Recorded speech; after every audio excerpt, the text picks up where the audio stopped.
আচ্ছা, আওয়ামী লীগ বলতে কোনো সংগঠন নাই, তাহলে আগামীকালকে 23শে জুন উপলক্ষে এক সপ্তাহের জন্য দেশের 6টা জেলায় সেনাবাহিনী নামাইলেন কেন? আওয়ামী লীগ বলতে তো কিছু নাই, নামাইলেন কেন? যে জিনিস নাই তাকে দমন করার জন্য, তাকে কন্ট্রোল করার জন্য, তাকে ভয় পেয়ে আপনাকে সারা দেশে সেনাবাহিনী নামাতে হলো। বলেছেন যে আওয়ামী লীগ নামে কোনো সংগঠন নেই, এবং এটা বলার পর তাকে প্রশ্ন করা হয়েছিল যে আওয়ামী লীগের প্রতিষ্ঠা বার্ষিকী উপলক্ষে কিছু বলবেন কিনা। এরকম একটা প্রশ্নের জবাব তিনি বলেছেন আওয়ামী লীগ নামে কোনো সংগঠন নেই। তাই নিষিদ্ধ আওয়ামী লীগ উল্লেখ করার কথা জানান তিনি। মানে উনি বলতে বলেছেন যে আপনারা যে প্রশ্নটা করছেন এটা আওয়ামী লীগ কথাটা বললেন না, নিষিদ্ধ আওয়ামী লীগ বলেন।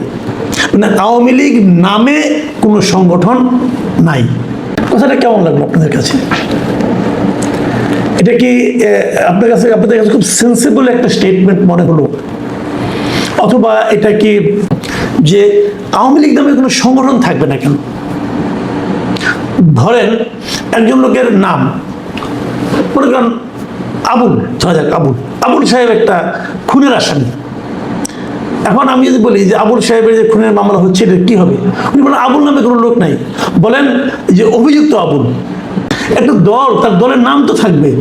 আওয়ামী লীগ বলতে কোনো সংগঠনই নাই, এই কথাটা উনি কি করে বললেন আমি আমার বুদ্ধিতে কুলায় না, আমি এটা বুঝতে পারি না। এটা কি ক্ষমতার দাপট নাকি অন্য কোনো কারণে বলেন? তুচ্ছতা ছিল দেখেন। এবং এর আগে পুলিশের বিভিন্ন বিভাগ কি করবে না করবে, কতশো পুলিশ ঢাকা শহরে থাকবে, ডিটেল কাহিনীও তো আমরা গত কয়েকদিন ধরে শুনে আসছি। কেন? যে সংগঠন নাই সেই সংগঠনের প্রতিষ্ঠা বার্ষিকীকে থামানোর জন্য ভয় পেয়ে আপনারা এই একদম যুদ্ধ রব দিয়েছেন, যুদ্ধ সাজ করেছেন। যার জন্য করেছেন সেরকম কোনো সংগঠন তো এক্সিস্টই করে না। কেন ভাই?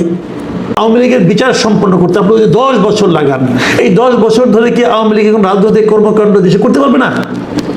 আপনি এই আইন জারি করতেছেন, আচ্ছা করেন, এই আইন আপনি বাস্তবায়ন করতে পারবেন? আওয়ামী লীগ সম্পর্কে কোনো ধারণা আছে? আওয়ামী লীগ কত লোকে আওয়ামী লীগ করে আপনি জানেন? এত লোককে আপনি এই 10 বছর 15 বছর চুপ করে রাখতে পারবেন? আমি কতগুলো প্রশ্ন করছি জনাব সালাউদ্দিন আহমেদ এবং আপনার মতো যারা চিন্তা করেন তাদেরকে বলছি, আপনি 10 বছর 15 বছর আওয়ামী লীগের মতো একটা বৃহৎ রাজনৈতিক দলকে আপনি কথা বলতে দিবেন না, কোথাও কাজ করতে দিবেন না, পারবেন? এত সহজ? বাংলাদেশের ইতিহাস কি আপনারা জানেন না? বাংলাদেশে আওয়ামী লীগকেও এর আগে অনেকবার নিষিদ্ধ করা হয়েছিল, সামরিক শাসনটা করেছিল পাকিস্তান আমলে। এই সমস্ত যতবার নিষিদ্ধ করা হয়েছে ততবার কি একটা দলের জনপ্রিয়তা বাড়ে না কমে? কোনো অভিজ্ঞতা তো আপনাদের আছে ভাই, এটা তো এমন না যেটা আপনি জানি আপনারা কেউ জানেন না, তা তো না, আপনারা তো জানেন।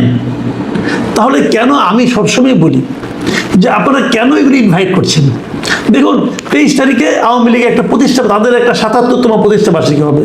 77 বছরের পুরনো একটা দল, কিন্তু এদেশের একদম আনাচে কানাচে পর্যন্ত এই দলের সমর্থকরা আছে।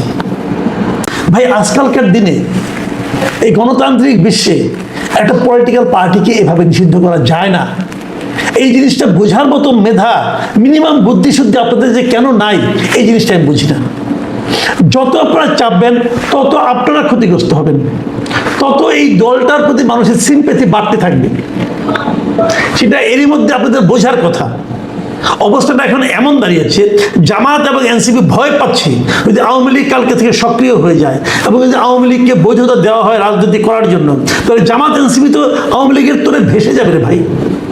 এবং বিএনপির একটা অংশ কিন্তু সেটা চায়। জামাত এনসিপি যেরকম মাঝে মাঝে উত্তেজনাপূর্ণ কথাবার্তা বলে, বিএনপির একটা অংশ কিন্তু চায় এখন যে আওয়ামী লীগ আসুক, এবং এদেরকে সাইজ করার জন্য বিএনপি কিছু করবে না, আওয়ামী লীগই যথেষ্ট। এবং এর মধ্যে অনেক এনসিপির নেতৃবৃন্দকে আমি দেখেছি, তাদের কথাবার্তায় যতটুকু বুঝেছি, তারা একজন নিরাপত্তাহীনতায় বলতে আক্রান্ত। তারা মানে তাদের অবস্থান কতটা দুর্বল, এবং এই দুর্বল দলগুলি আবদার করতেছে যে আওয়ামী লীগকে আসতে দিবে না। আবদার করেন ভাই, কোনো সমস্যা নাই, আপনাদের আবদার। এভাবে আপনার আওয়ামী লীগকে মানে তাদের কর্মতৎপরতা, তাদের মানে কাজকর্ম, তাদের অবস্থানকে আপনারা কিন্তু নিষিদ্ধ করতে পারবেন না, এতে আমার কোনো সন্দেহ নেই।